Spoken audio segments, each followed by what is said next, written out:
नमस्कार दोस्तों, आज हरचट है तो इसकी विधि और कथा सुनिए। नमस्कार दोस्तों, नमः शिवाय। हल षष्ठी व्रत की सरल और संपूर्ण पूजा विधि। माताएं बहनें हल षष्ठी व्रत के एक दिन पहले दूध का सेवन नहीं करती हैं। अगले दिन जिस दिन व्रत होता है उस दिन सुबह दही से अपने बालों को धुला जाता है और महुआ का दातुन किया जाता है। इस दिन ब्रश और पेस्ट का इस्तेमाल नहीं किया जाता है। उसके बाद नए वस्त्र धारण करके कुशा का पूजन करती हैं। कुशा के पूजन में तिन्नी का चावल, भैंस के दूध की दही और महुआ के प्रसाद का प्रयोग होता है। पूजन करने के बाद कथा का श्रवण किया जाता है और सोहर गीत गाया जाता है। इसके बाद माताएं बहनें तिन्नी का चावल, दही और महुआ को खाकर ही जलपान करती हैं। जुते हुए खेत का कोई भी अनाज इस दिन ग्रहण नहीं करना होता है और न ही जुते हुए खेत में चलना होता है। दोनों ही कार्य वर्जित होते हैं। धन्यवाद दोस्तों। नमः शिवाय। संतानवती महिलाओं को यह व्रत करना चाहिए।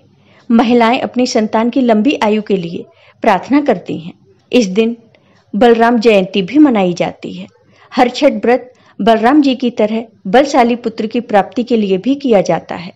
बलराम जी को हलधर के नाम से भी जाना जाता है और इसी वजह से इस दिन को हल षष्ठी भी कहा जाता है।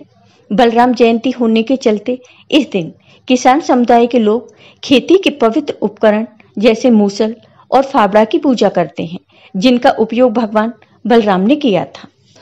यह व्रत संतान की लंबी आयु के लिए माताओं द्वारा रखा जाता है। अब सुनिए हल छठ की ये कथा। प्राचीन समय की बात है। एक ग्वालिन थी। उसका प्रसव काल अत्यंत निकट था। एक ओर वह प्रसव से व्याकुल थी तो दूसरी ओर उसका मन दूध दही बेचने में लगा हुआ था। उसने सोचा, यदि प्रसव हो गया तो दूध और दही ऐसे ही पड़ा रह जाएगा। यह सोचकर उसने दूध दही के घड़े सिर पर रखे और बेचने के लिए चल दी।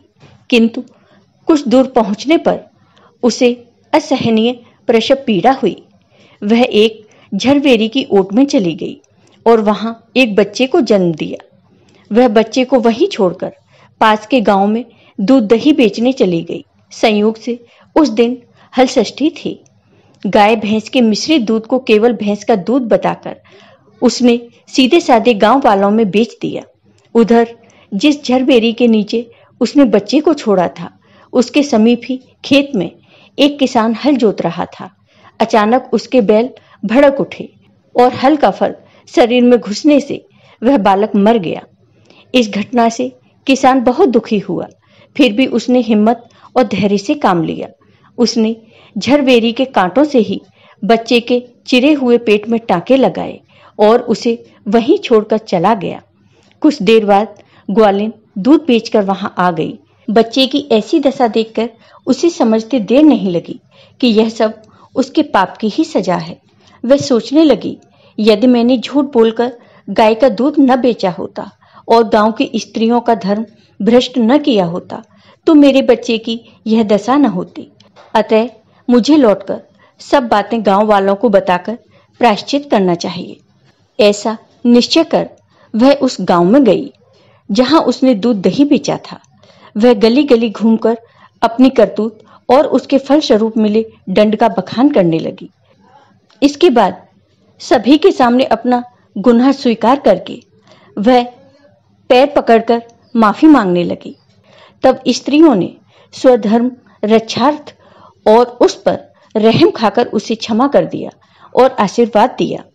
इसके बाद हर छठ माता प्रसन्न हो गई और उसके पुत्र को जीवित कर दिया।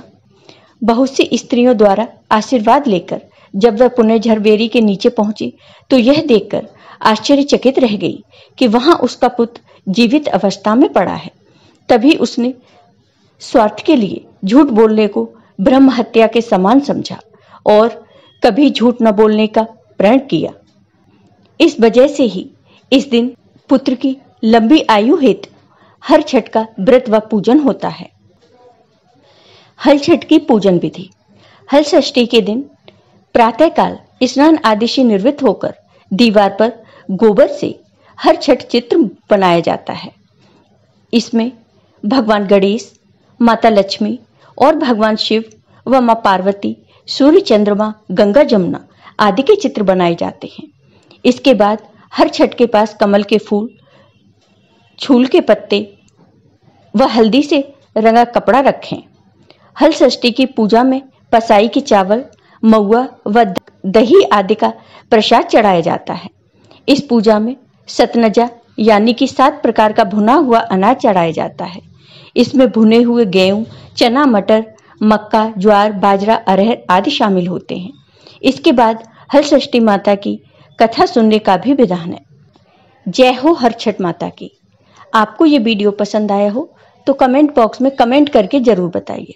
साथ ही मेरे वीडियो को ज़्यादा से ज़्यादा शेयर करिए। धन्यवाद।